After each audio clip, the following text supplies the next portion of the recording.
Cette époque par laquelle nous passons, c'est une époque de grand progrès matériel. Et ces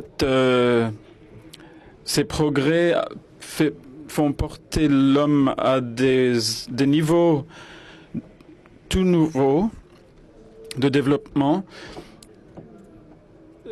Chaque jour, une nouvelle invention vient de l'avant.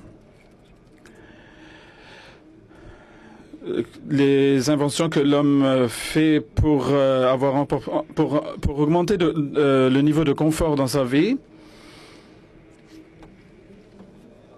Il y a certaines inventions et certaines nouveautés qui sont aussi néfastes, nocives. Par exemple, le téléphone. L'homme l'a inventé.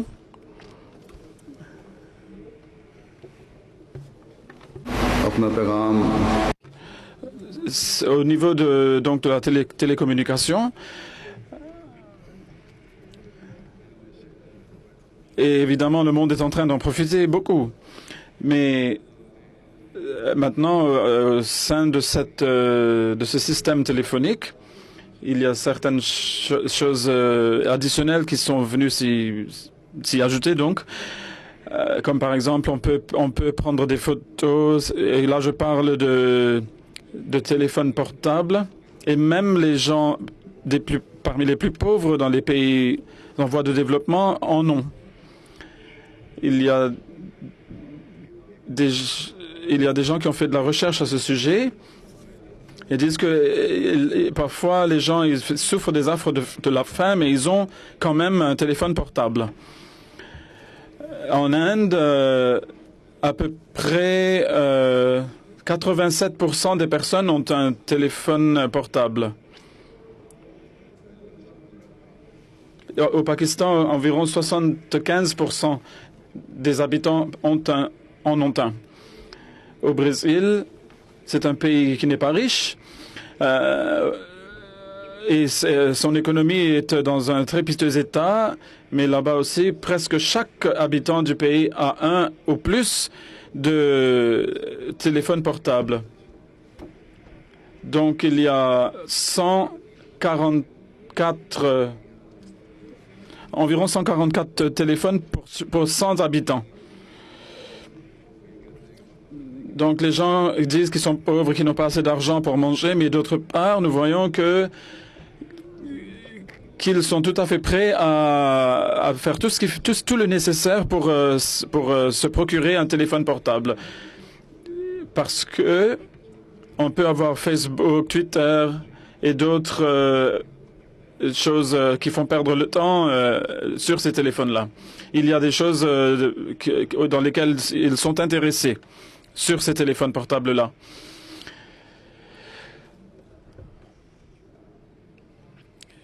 Et des choses pour s'amuser aussi s'y trouvent sur ces téléphones portables. À propos de cela, les producteurs, les fabricants donc de téléphones acceptent eux-mêmes que les désavantages que présentent ces choses en dépassent les avantages. Pas seulement celui qui a créé Facebook a dit que je n'aimerais pas que mes propres enfants aient accès à ces choses qui sont sur Facebook. Mais ils les font pour les autres. Ils sont en train de produire ces choses pour d'autres gens. Pour avoir de l'argent, évidemment. Et c'est leur égoïsme qui pousse ces gens matérialistes à se faire. Ils n'ont aucun souci donc pour ce qui va se passer dans le monde, quel désordre vont créer ces choses dans le monde. Ils ne se soucient que d'eux-mêmes et de leurs enfants. À l'opposé, regardez un peu l'enseignement de l'islam et à quel point cet enseignement est beau. Le prophète Mohammed sallallahu alayhi wa sallam a dit que vous devez aimer pour votre frère ce que vous aimez pour vous-même. Si ces gens-là agissaient sur ce principe-ci,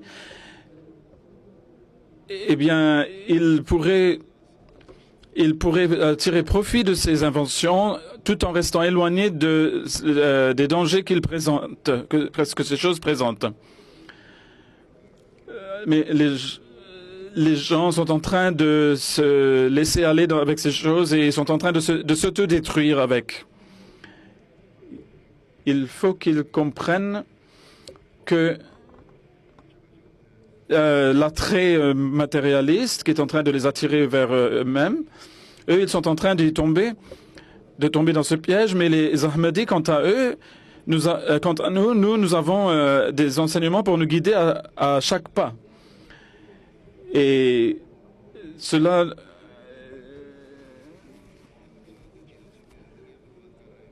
et ces gens qui sont en train de se détruire la vie par ces choses-là, on ne peut pas dire qu'ils sont des gens intelligents ou des gens sages. Il ne faut pas utiliser tout sans raisonner, il faut utiliser sa raison, sa logique. Si on se laisse aller à tel point dans ces choses que, comme par exemple un drogué qui devient complètement accroché à sa drogue, eh bien, si on va commencer à rester dans cet état de drogué là avec nos téléphones portables, eh bien, on voit que la plupart des gens, malheureusement, ils sont dans cet état-là. Et c'est à cause de cela que les foyers sont en train de se briser.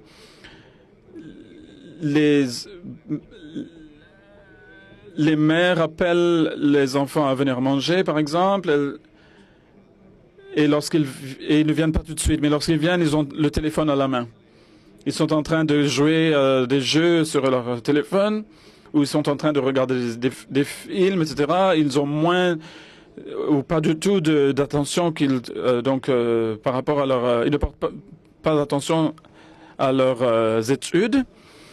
Et il y a des penseurs, des intellectuels dans le monde matériel qui disent que notre unité au niveau de la famille qui est en train d'être détruite. Autrefois, les parents, les enfants, ils s'asseyaient à une même table en parlant. Puis la télévision est arrivée. Et après, ils ont commencé à regarder la télévision ensemble. Et même dans ce cas-là, il y avait quand même un peu d'unité de préserver. Mais maintenant, avec les téléphones portables, les Android, etc., ces choses-là ont séparé les gens les uns des autres au sein de la famille. Et ils ont détruit l'unité de la famille. Et cela est en train de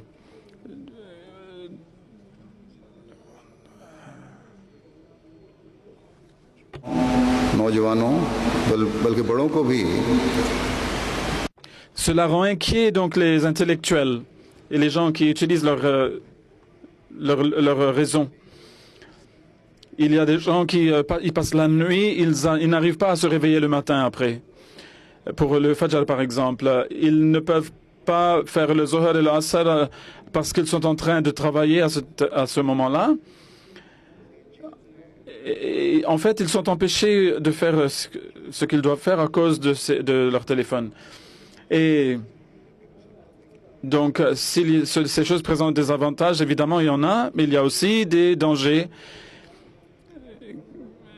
Par exemple, on peut regarder des émissions religieuses, des programmes sur MTA, etc.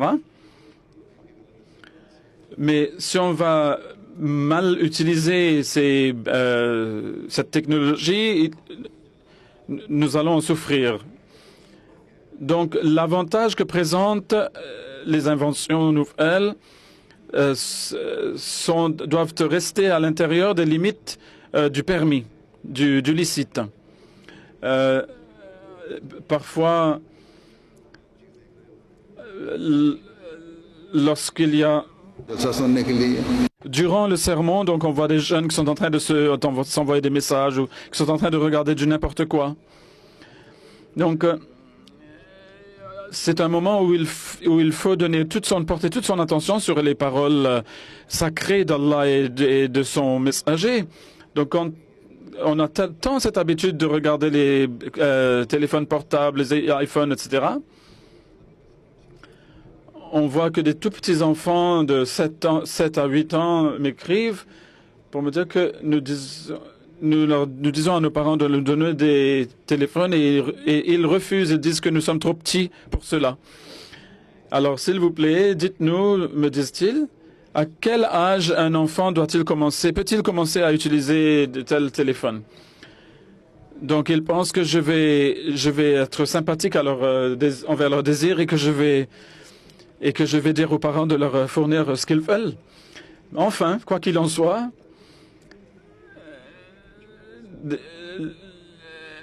il ne faut pas donner des téléphones portables aux enfants. Et puis certains envoient des prétextes en disant que nous devons parler de l'école, par exemple, communiquer avec nos parents de temps en temps à l'école. Mais le cas dit, mais si cela est le cas, les responsables à l'école, les autorités scolaires contactent les parents elles-mêmes. Donc les parents qui essaient de sauver leurs enfants de ces choses qui font perdre le temps, ces choses vaines-là,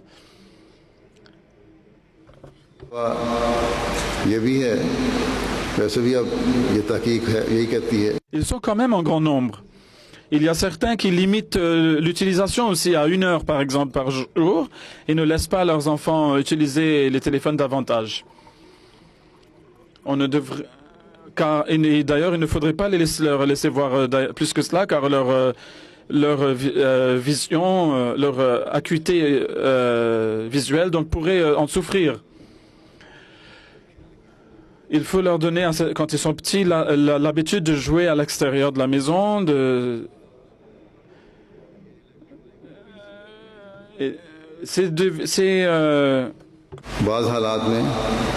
les appareils électroniques sont des choses qui présentent des avantages, comme je l'ai dit, mais lorsqu'on est en train quand on les utilise par trop, les désavantages l'emportent sur les avantages. Et cela augmente de plus en plus de nos jours. Les enfants aussi peuvent en faire un usage nocif, un mauvais usage. Lorsqu'ils seront grands aussi, ils vont les utiliser de façon mauvaise et ils vont apprendre des mauvaises choses par la grâce d'Allah. Il y a un grand nombre de mères qui se soucient de l'éducation de leurs enfants, de la formation de leurs enfants. En tout cas, les mères qui m'envoient des lettres à ce sujet, je vois qu'elles se soucient du fait que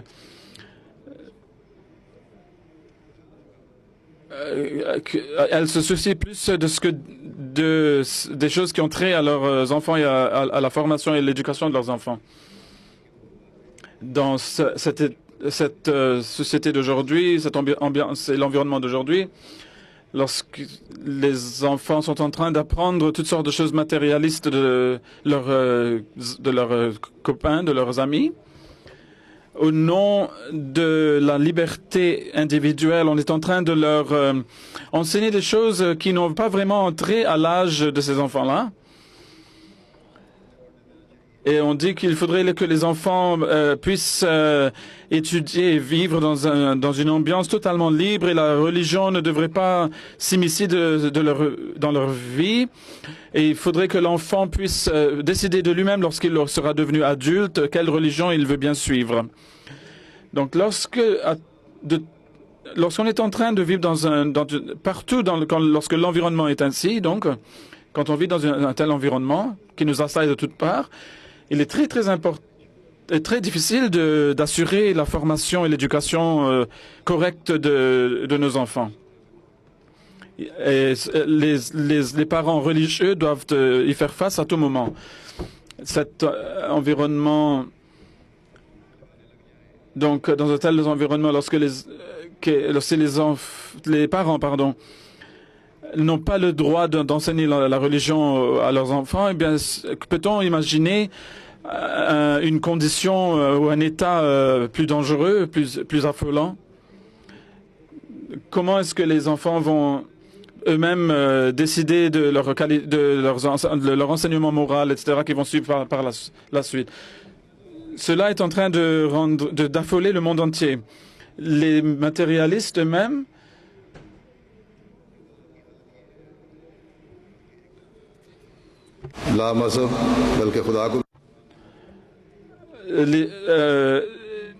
on voit qu'ils sont tout le temps en train de parler contre la religion, surtout ceux qui sont athées. Mais on voit que d'autre part, la religion enseigne les qualités morales. Et bien qu'ils rejettent la religion, ils sont obligés d'accepter et d'admettre l'enseignement religieux, moral, que donne la religion. Donc nous qui sommes debout avec cette déclaration solennelle que Allah a envoyé quelqu'un, qu'il allait envoyer quelqu'un, et il l'a fait en effet, pour ramener le monde vers la religion et leur enseigner les beaux enseignements de l'islam. Il faudra que nous fassions davantage, que nous redoublions d'efforts. Et nous devons nous sauver nous-mêmes de ces maux.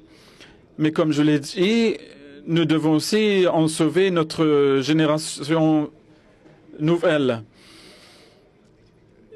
Afin que chaque génération s'occupe de la prochaine et que génération après génération, nous puissions continuer à recevoir les grâces de Dieu et aussi à agir selon ses commandements et agissent sur ses commandements. Que nous ne soyons pas seulement des gens qui disent seulement de la langue que nous suivons Allah, car cela ne suffira pas. Il faudra que nous en démontrions l'image réelle. Nous ne pourrons pas le faire par notre propre force et ni nos générations futures ne pourront-elles le faire. Nous avons besoin de la grâce d'Allah pour y réussir et pour cela il nous faut lui demander sa grâce par la prière. Et nous devons agir sur ses commandements. Nous devons corriger nos actions, corriger aussi nos croyances. Donc chaque femme qui est mère et chaque fille qui, Inch'Allah, va devenir une mère, doit prier à Allah qu'il assure une telle formation aux enfants de par sa grâce, qu'ils puissent être des enfants qui mettent la religion au-dessus du monde. Le Messie premier alayhi salam a attiré notre attention vers ceci encore et encore, que vous ne devez pas seulement prier. Il ne faut pas seulement prier pour il ne faut pas seulement prier pour avoir des enfants. Donc, il ne faut pas seulement avoir le désir d'avoir des enfants. Il faut avoir le désir d'avoir des enfants qui soient des enfants. Prends lien quoi. Ainsi donc, certaines femmes, parce qu'elles n'ont pas d'enfants, eh bien, leur mari les menace de se divorcer d'elles, ou les beaux-parents ou leurs beaux-parents demandent à leur fils de se divorcer d'elles. Certes, il est tout à fait légitime de désirer des enfants, mais un homme et une femme qui désirent d'avoir des enfants, eh bien, après avoir eu des enfants, ils doivent se soucier de l'éducation morale et spirituelle des enfants, que leurs enfants soient des enfants qui soient imbus de spiritualité. Voilà, des enfants qui vont atteindre le but de la création de l'homme, à savoir d'être des enfants qui rendent culte à Dieu. Le Messie promis alayhi salam a évoqué ce sujet en ces termes, et je présente ici le résumé des dires du Messie promis alayhi salam. Il a déclaré que tant que les parents, tant que les parents n'atteignent pas cet objectif, eh bien, il n'y a le désir, ce désir d'avoir des enfants sera un désir superficiel, c'est un désir inutile. Ainsi donc, il est très important de servir d'exemple. Et lorsque l'on va servir d'exemple soi-même, eh bien, ces enfants vont suivre ces exemples. Dans un de ses dires, le Messie promené Salam a évoqué l'éducation morale et spirituelle des enfants. Il a cité son exemple et les prières qu'il fait. Il dit que moi-même, dans chacune de mes prières, de mes soilas, je prie pour mes amis, pour mes enfants, pour mon épouse. Je prie pour eux dans toutes mes prières. Il y a de nombreux parents, dit-il, de nombreux parents qui enseignent de mauvaises choses à leurs enfants.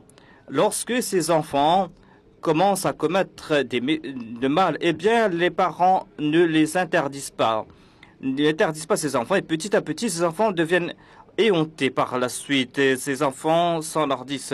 Lorsqu'on a un enfant, eh bien, on ne se soucie pas de son éducation morale et spirituelle. On ne corrige pas ses croyances, sa doctrine, et on ne rectifie pas non plus sa moralité. Ainsi, il est important de rectifier les croyances de l'enfant. Il est important aussi de lui enseigner c'est quoi la religion. Il est important de lui enseigner la moralité. Eh bien, la moralité va découler de cette éducation religieuse tout naturellement. Ainsi, il est important de rectifier les croyances, il est important de réformer l'enfant, c'est-à-dire de lui fournir l'éducation morale et spirituelle, de se soucier de sa spiritualité, de sa moralité. Eh bien, comme je l'ai dit, la moralité est quelque chose d'essentiel. Tout en priant, il est important de surveiller ses enfants, d'enseigner à ses enfants la moralité. C'est quelque chose de très important. Ici, dans ce monde matérialiste, l'éducation religieuse est très très importante. Il faut faire comprendre aux enfants le fait que la foi, la religion a priorité sur toute chose. Il est important de faire comprendre aux enfants c'est quoi la moralité. Et la vraie moralité est celle qui vient de la part de Dieu et celle que nous enseigne la religion. La vérité doit être une vérité exempte de toute ambiguïté. C'est-à-dire, toute parole que l'on énonce doit être exempte de toute forme d'ambiguïté. Il ne faut pas que les propos soient ambigus, il faut que cette vérité soit une vérité franche et claire et limpide. Si les parents ne respectent pas ces conditions, eh bien, leurs conseils n'auront aucun effet sur leurs enfants. Ensuite, il y a d'autres habitudes qui nous écartent de la moralité. Eh bien, on ne prodigue pas des conseils à des enfants. Il y a certaines choses qui sont condamnées ils ne sont pas condamnés par la société, mais qui sont condamnées par la religion. Ainsi, il est important pour les parents de faire la distinction et de surcroît, étant donné qu'on enseigne de telles choses dans les écoles. Pour enseigner la taqwa, il faut soi-même être un muttaqi en tant que parent. Tout comme l'on se soucie de l'éducation des enfants, de l'éducation académique de ses enfants, il faut aussi se soucier de l'éducation morale et spirituelle de ses enfants. Il faut avoir les mêmes soucis, il faut faire les mêmes efforts. Il faut leur enseigner à ses enfants l'importance de la foi, de la religion, l'importance du culte de Dieu. Et le saint prophète Mohammed lui a déclaré à ce propos qu'il faut ordonner à ses enfants d'accomplir la prière à l'âge de 7 ans. Et à l'âge de 10 ans, il faut être sévère à ce propos. Et il faut les séparer dans leur lit. Et les mères pourront, jusqu'à cet âge, impartir une bonne éducation à leurs enfants. Si elles vont respecter ces conditions, elles vont accomplir leur devoir à cet égard, c'est là qu'elles pourront impartir une très bonne éducation à leurs enfants. Et c'est là aussi que dans les générations futures, il y aura des adorateurs de Dieu Ar-Rahman. Lorsqu'on sera des serviteurs de Dieu Ar-Rahman, eh bien, nos prochaines générations seront à l'abri de Satan. Et à chaque pas, ils on subit des assauts de Satan. À chaque pas, on est en train de s'écarter de la religion. Eh bien, nous allons faire des efforts conséquents pour contrer ces attaques. Et tout en accordant, tout en donnant cette éducation à ces enfants, il est important de rendre culte à Dieu. Car c'est en se prosternant devant Dieu que l'on pourra accomplir cette tâche. Sinon, les attaques de Satan les attaques de Satan sont très sévères. Il est important donc de prier et d'informer ses enfants à propos de l'éducation des enfants. Et il faut aussi lier ses enfants à Dieu. C'est ainsi que l'on pourra garantir la protection de ses enfants contre Satan. Il faut leur enseigner comment prier. C'est là le premier des devoirs des parents. Comment se mettre debout pour prier, comment accomplir la sola, comment s'asseoir. Le saint prophète Mohammed soit lui, ainsi que ses compagnons, éduquaient leurs enfants à ce propos dès leur tendre âge. Les parents croient que les organisations auxiliaires de la communauté, les Khuddam, la Lajna et la Nasrat, vont s'occuper de l'éducation morale et spirituelle de nos enfants, qui vont leur enseigner c'est quoi comment prier, ou qui vont leur impartir cette éducation morale et spirituelle. Certes, ces organisations auxiliaires ont pour devoir d'impartir cette éducation et elles ont pour objectif de créer cette unité. Cependant, les responsabilités des parents ne s'en trouvent pas diminuées. Au contraire, dès leur tendre âge, ils doivent enseigner la prière. Et lorsque ces enfants tout jeunes prient et récitent ces prières, eh bien, cette scène est très belle. Mais, par la suite, dans la majorité des cas, cette éducation ne continue pas. Ces parents ne sont pas vigilants à cet égard. Ils leur ont enseigné ces prières à ces enfants. Et l'on pourra continuer sur cette voie lorsque l'on va implorer Dieu en faveur de ces enfants.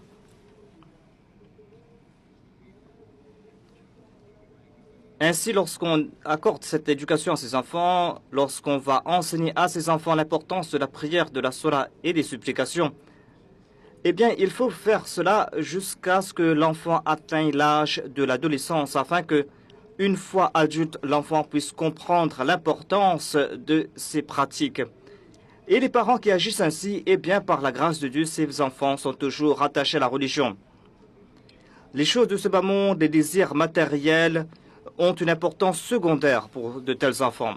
Les pères aussi doivent comprendre que lorsque l'enfant ou le jeune atteint l'âge de 10 ou 11 ans, eh bien, il mérite une attention particulière. J'ai déjà souligné l'importance de ce sujet.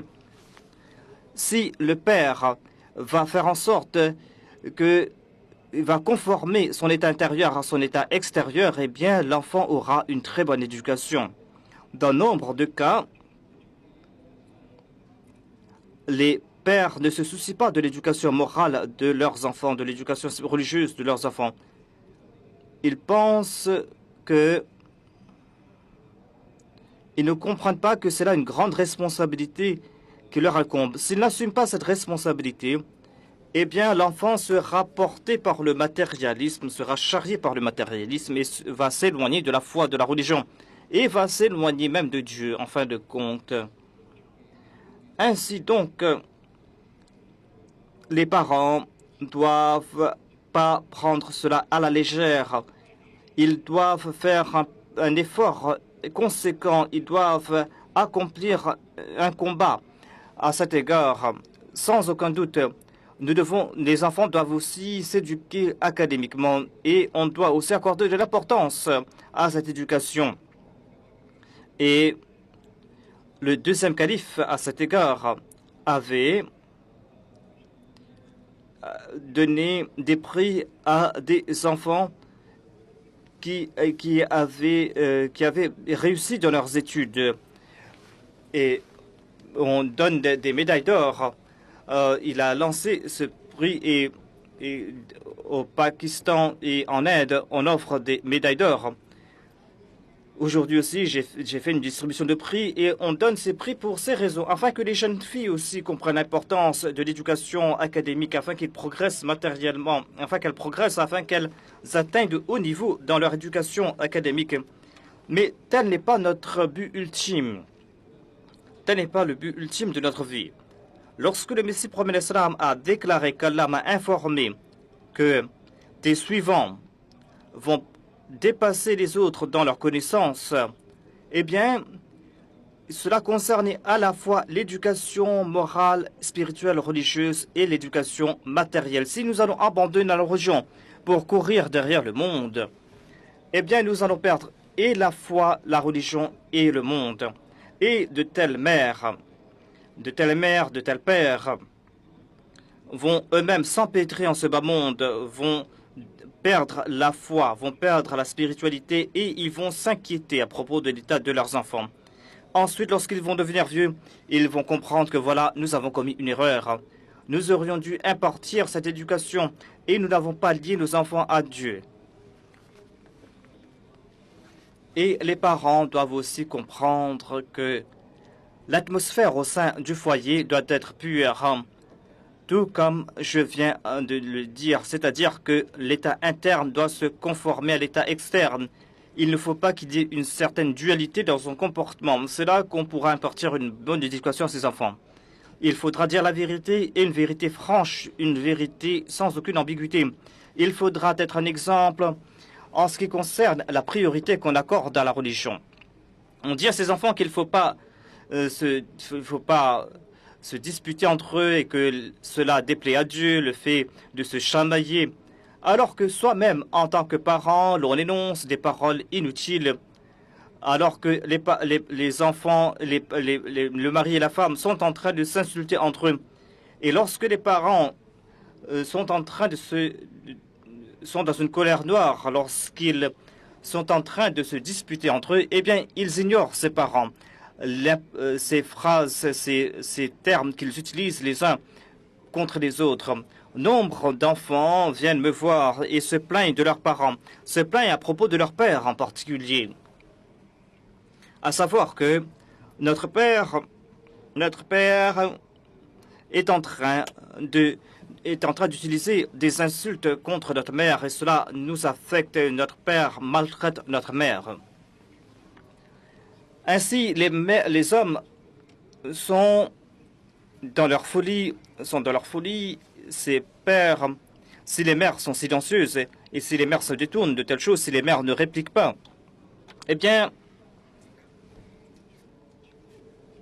ce silence va donner une bonne éducation à ses enfants. Cet enfant va pouvoir distinguer le bien du mal. Mais le mari ne doit pas comprendre que les maris ont le droit d'insulter leurs femmes, ils ont le droit de maltraiter leurs femmes et que la femme, quant à elle, doit tout subir silencieusement. Tel n'est pas le sens de mes propos ici. Le mari doit se maîtriser, doit maîtriser sa colère. Et il ne doit pas croire qu'il est le souverain, le chef incontesté. Il doit faire naître en son cœur la crainte de Dieu. Le père, le mari, doit comprendre que nos propos sont examinés par Dieu. Dieu prend en considération chacune de nos paroles. Et lorsqu'on commet des exactions, eh bien, l'on va être puni, soit ici-bas, mais en tout cas dans l'au-delà. En tout cas, les parents, la mère et le père doivent impartir une bonne éducation à leurs enfants et pour ce faire, ils doivent générer cette atmosphère positive au sein de la famille. Et ils doivent servir d'exemple à leurs enfants afin que leurs enfants se rapprochent d'eux. Et ils doivent comprendre qu'il incombe à un parent Ahmadi de participer dans les programmes de la Jamaat et de prendre ses enfants avec soi. Il y a certains parents, tout comme je l'ai dit, il y a certains parents qui croient que seule la Jamaat doit s'occuper de leur éducation morale et spirituelle, l'éducation morale et spirituelle de leurs enfants, qui n'ont pas de responsabilité à cet égard. Et il y a certains même qui ne s'en soucient même pas. Ces parents ne participent pas dans les programmes de la Jamaat. et ils ne prennent pas leurs enfants. Il faut participer dans les programmes de la Jamaat et il faut aussi faire comprendre à ces enfants l'importance de ces rencontres. Il incombe aussi aux responsables de traiter avec amour ces enfants, ceux qui viennent dans ces programmes. Il faut tenter de les rapprocher davantage de la Jamaat. Que l'on soit responsable, homme ou femme, on doit considérer les enfants des autres comme ses propres enfants.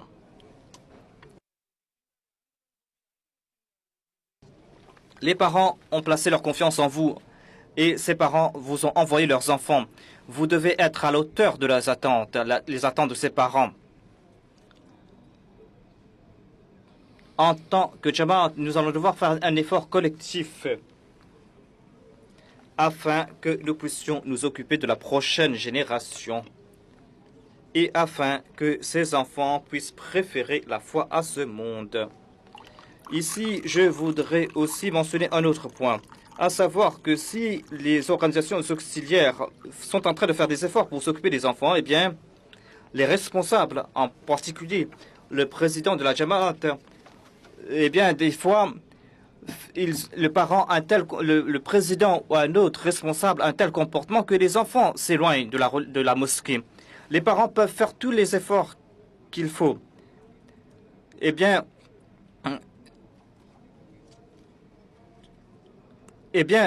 ce sont ces responsables qui sont en train de réduire à néant les efforts des parents en certains cas.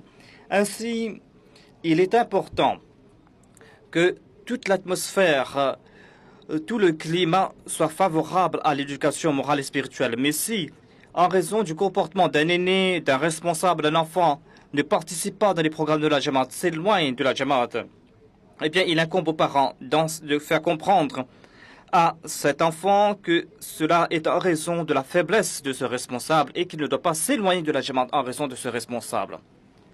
Et on doit faire comprendre à ces responsables, ses supérieurs ou le parent doit faire comprendre à ses responsables qu'il doit se réformer. Mais en tout cas, si les parents ont une relation personnelle avec leurs enfants, eh bien, ces enfants vont informer leurs parents et les parents vont pouvoir leur expliquer en retour. J'ai beaucoup mis l'accent sur ce point, à savoir que dans cette société, il faut que les parents aient une relation personnelle avec leurs enfants. Il faut que les parents parlent avec leurs enfants. Cela ne se limite pas au programme de la Jamaat. Lorsque les enfants passent du temps avec leurs amis, eh bien, ils écoutent des choses là-bas en compagnie de leurs amis. Si ces enfants ne partagent pas ce qu'ils entendent à l'extérieur avec leurs parents, eh bien, ils ne pourront pas distinguer le bien du mal. Eh bien, il y aura cet écart entre les parents et les enfants en raison de cet embarras que ressentent les enfants à parler. Et il sera très difficile de mettre fin à cet embarras, à cet écart. Le parent se trompe, se leurre et pense que notre enfant, notre fils, notre fille est très bon ou très bonne et qu'elle n'est pas influencée négativement par la société. Mais dans certains cas, l'on constate que le parent s'est leurré et accepte que nous n'avions pas compris quand ou comment notre enfant s'est éloigné de la religion. Nous n'avons rien compris à ce propos. L'enfant est pur quand il est tout enfant. Et il n'y a pas de doute, tout comme l'avait déclaré le saint prophète Mohammed, soit lui, que l'enfant est pur à sa naissance, mais il n'y a pas de doute non plus. Et c'est ce que le saint prophète Mohammed, soit lui, a mis en exergue d'ailleurs, que c'est la société qui transforme l'enfant en un enfant pieux ou en un enfant qui est mal élevé, en un enfant qui est religieux ou un enfant qui n'est pas pratiquant. Ainsi, il est important pour que le parent sache avec qui joue son enfant. Où est-ce qu'il est en train de jouer? Il est important aussi que les parents comprennent que il faut qu'ils soient vigilants concernant la compagnie de leurs enfants. Il faut aussi que le comportement des parents et que les parents ont une bonne relation entre eux. parce que les relations mutuelles entre mari et femme ont un effet sur leurs enfants. De même, inconsciemment, les mauvaises habitudes des parents ont un effet sur leurs enfants, ainsi que leurs propos. Ainsi donc, les parents doivent en premier protéger leurs enfants de leurs mauvaises habitudes et doivent prier aussi à ce propos. En ce qui concerne l'éducation des garçons et des filles, il est important de faire naître en eux la justice et le sens de l'équité. Certains accordent plus d'importance aux garçons qu'aux filles. Eh bien, cela fait naître de l'égoïsme dans ces garçons. Cela fait naître de l'ostentation et de l'autosatisfaction ainsi que l'arrogance en ces garçons.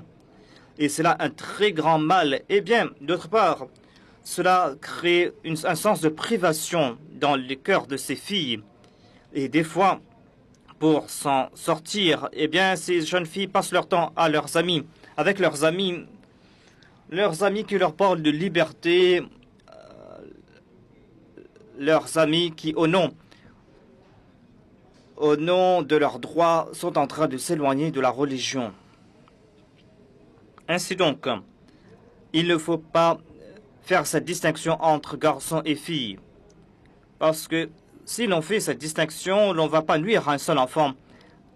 Au contraire, l'on va éloigner et le garçon et la fille de la religion. Ainsi donc, les mères en particulier doivent être très vigilantes à ce propos. Un autre aspect de l'éducation morale et spirituelle est que, en voyant les faiblesses d'un enfant, l'on ne doit pas en faire mention devant les autres. L'on ne doit pas réprimander ses enfants devant les autres. Il faudra l'en interdire avec amour et ensuite on doit en apporter les conseillers, préserver leur dignité, mais d'aucuns réprimandent leurs enfants devant les autres. Certes, il faut faire comprendre qu'il a commis une erreur ici. Et il y a un autre point important à ce propos. Cela concerne les enfants Wakfenaw. La majorité des parents croient qu'on ne doit rien dire aux enfants Wakfenaw et qu'ils sont libres de faire ce qu'ils veulent. Et qu'ils vont se rectifier, qu'ils vont se corriger lorsqu'ils vont grandir. C'est là une pensée tout à fait erronée. Vous avez dédié votre enfant, eh bien, vous avez dédié votre enfant en priant pour que cet enfant qui va naître, eh bien, vous dites, « Oh Allah, je vais consacrer cet enfant pour ta cause, pour la cause de ta religion. » Cette prière exige que l'on fasse davantage d'efforts en faveur de l'éducation morale et spirituelle de cet enfant et pour avoir du succès, on va devoir prier davantage.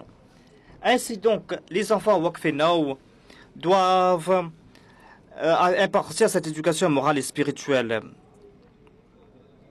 doivent leur enseigner l'importance de la religion afin que ces enfants se distinguent des autres et afin que ces enfants ne soient pas attirés par les choses matérielles, afin que leur moralité soit excellente comparée à celle des autres. Et non pas que les enfants aussi soient mal élevés comme leurs frères et leurs sœurs. Certaines mères disent que le 4e calife avait déclaré que on ne doit rien dire aux enfants Wakfenaw. On doit faire naître la confiance en ses enfants. Il ne voulait pas dire, le 4e calife ici, qu'il faut que ses enfants soient mal élevés.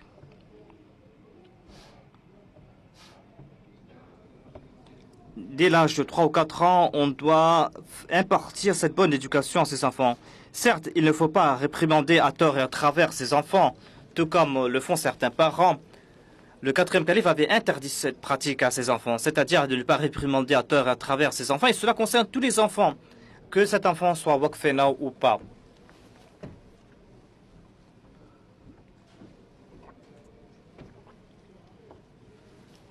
Le 4e calife avait détaillé ce sujet, à savoir que si les parents ne donnent pas cette bonne éducation et que l'enfant va passer du temps avec ses amis, eh bien, il n'y aura pas de limite. Eh bien, cela génère de l'inquiétude. Le quatrième calife avait attiré l'attention concernant l'éducation des enfants dès leur tendre âge. Il a dit que les enfants, on doit interdire aux enfants, on interdit à ces enfants de ne pas faire du désordre à la maison, il faut aussi leur interdire la même chose lorsque ces enfants partent dans les maisons des autres. Ainsi, ils sont ignorants, ces parents qui disent que l'on ne doit pas réprimander ces enfants, qu'on ne doit pas les empêcher de faire quelque chose de mal. Si on ne donne pas cette bonne éducation à ces enfants, si on n'enseigne pas la différence entre le bien et le mal, si l'on est dur envers ces enfants, eh bien, les frères et sœurs, eh bien, il y aura de la jalousie mutuelle entre ces enfants. Et même si l'enfant ne réagit pas, si l'enfant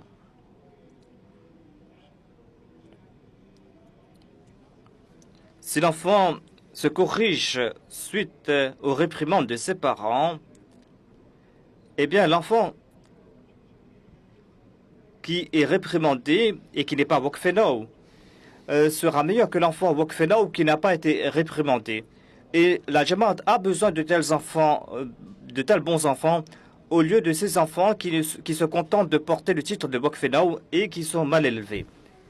Ainsi donc, les parents doivent faire en sorte que leurs enfants aient une bonne éducation morale et spirituelle, et que ces enfants ont une bonne éducation morale, que ces enfants puissent spirituellement que ces enfants aient atteint les hauts niveaux dans le domaine de la spiritualité. Nous avons plus de 7000 enfants Wokfenau dans le monde entier. 60 000 enfants Wokfenau, plutôt. Et il y a nombre de ces enfants qui sont en train de travailler, qui ont un emploi. Mais en fait, au sein de la Jamaat, ces enfants ne se sont pas présentés pour servir dans nos hôpitaux, alors que nous avons besoin de médecins. Et en dépit du fait que certains de ces médecins sont Wokfenau, nous n'arrivons pas à combler nos besoins. De même, cela concerne d'autres professions. À quoi sert de tels Wokfenau? De tels Wokfenau ne servent à rien. Certains viennent, certes, mais après quelque temps, ils abandonnent leur poste. Ils disent que voilà, la Jamaat ne nous donne pas un bon salaire. Le terme Waqf signifie sacrifice. Et les parents doivent impartir une telle éducation, de sorte que tu dois te présenter après avoir eu ton éducation. Et tu dois être prêt à consentir au plus grand sacrifice pour ce faire. Et c'est là que nous pourrons dire que cette mère a respecté son engagement. Sinon, ce ne sera qu'une distinction, qu'un titre entre un enfant Wokfenau et non Wokfenau, et cela ne sera d'aucun avantage à la Jamaat.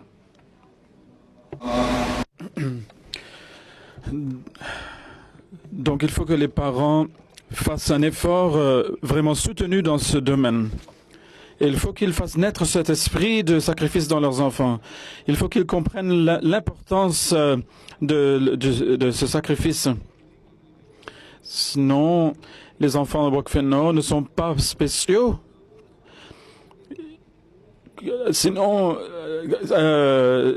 en fait, il faut se souvenir du fait qu'ils sont spéciaux seulement si on les éduque de façon spéciale. Comme je l'ai dit au Canada, il faut faire de cela un plan d'éducation pour les enfants et les former à la lumière de cela. Et il est aussi en général important de se souvenir du fait qu'il ne faut pas se plaindre de la Jamaat ou des officiers de la Jamaat devant les enfants à la maison. Cela n'est pas une petite chose.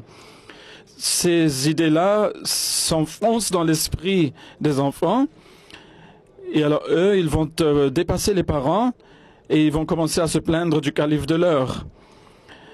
Et lorsque cela commence, de telles plaintes commencent, ils commencent à se détourner complètement de la foi et se détournent de la Jamaat. Donc il faut craindre Dieu et et maintenir une relation ferme avec la Jamaat, une relation d'amour et manifester un amour pour la Jamaat pour sauver son foyer de telles choses. Il ne faut pas dire, il ne faut pas penser qu'on ne va pas se plaindre, mais il faut se souvenir du fait qu'il faut que nous honorions le calife, la Jamaat, l'organisation de la Jamaat, car cela est l'ordre de Dieu et de son messager. Il ne faut pas que nous laissions aller en vain ces choses. Et si on a une plainte contre un officier, il faut écrire à ce sujet au calife et laisser l'affaire sur Allah. Voilà une chose qui va garder les prochaines générations, les générations futures, attachées à la Jamaat et au calife. Par rapport aux filles, il faut qu'elles aient de plus en plus de réalisation par rapport aux besoins de la modestie. Le monde occidental, au nom de la liberté individuelle, est en train de propager cette immodestie et créer tout un environnement immodeste. Vous devez préserver la modestie, vous devez vous couvrir la tête, et il faut que les filles aient cette réalisation en elles-mêmes de ces choses. Les mères doivent donner un bon exemple dans ce cadre, et c'est très important. C'est la chose la plus importante. Comme l'exemple montré par les parents, donné par les parents, c'est la chose la plus importante, comme je l'ai dit. Il y a une personne qui est venue me voir récemment. Et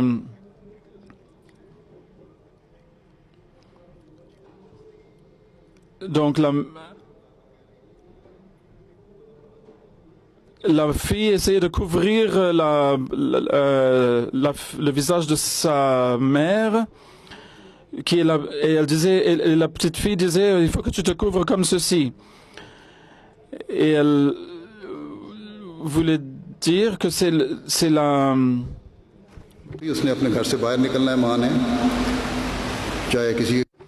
Donc elle voulait dire que c'est comme ceci que ma mère doit se couvrir. Donc lorsque les mères montrent de tels exemples à leurs filles, elles vont comprendre l'importance du hijab, de la modestie islamique, et c'est en effet un commandement coranique que les femmes se couvrent la tête et qu'elles couvrent leur beauté. Mais malheureusement, il faut que nous disions que beaucoup de femmes et de filles, lorsqu'elles viennent à la mosquée ou pour des programmes de la Jamaat, eh bien,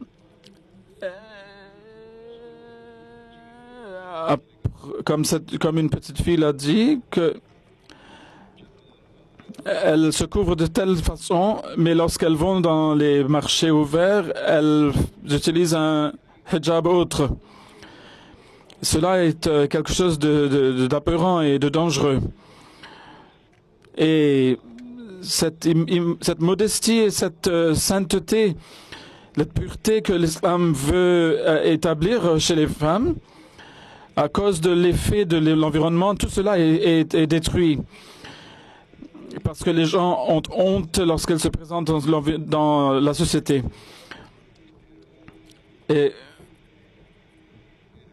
si elles ont honte, elles commencent à devenir immodestes. Donc il faut que vous ayez honte, mais honte de ne pas vous couvrir, il faut avoir honte de ne pas obéir au commandement d'Allah. Si vous vous éloignez d'un commandement de Dieu, cela vous porte à vous éloigner de beaucoup d'autres choses. Si vous devez préserver vos générations futures, vous devrez de façon sérieuse agir sur les ordres de Dieu et y mettre aussi vos générations et prier. Et c'est ainsi que vous allez être sauvés. Et Allah a dit que pour faire accepter vos prières, Allah a dit فَلْيَسْتَجِيبُوا لِي وَلْيُؤْمِنُوا بِي. Donc, il faut accepter mes commandements et il faut croire en moi. Donc, il faut agir sur cela. La foi ne peut être parfaite que lorsqu'on est en train d'agir sur les commandements de Dieu. Lorsque l'iman arrive, la foi arrive à ce niveau que Dieu veut, les prières alors commencent à être acceptées et exaucées aussi. Donc il faut montrer un bon exemple à vos générations nouvelles, et il faut prier et il vous faut aussi agir sur les commandements de Dieu. Qu'Allah donne la chance à tous et à tous de se faire et que nos générations continuent à naître de telles générations qui sont attachées à Allah. Priez avec moi maintenant la prière silencieuse, s'il vous plaît.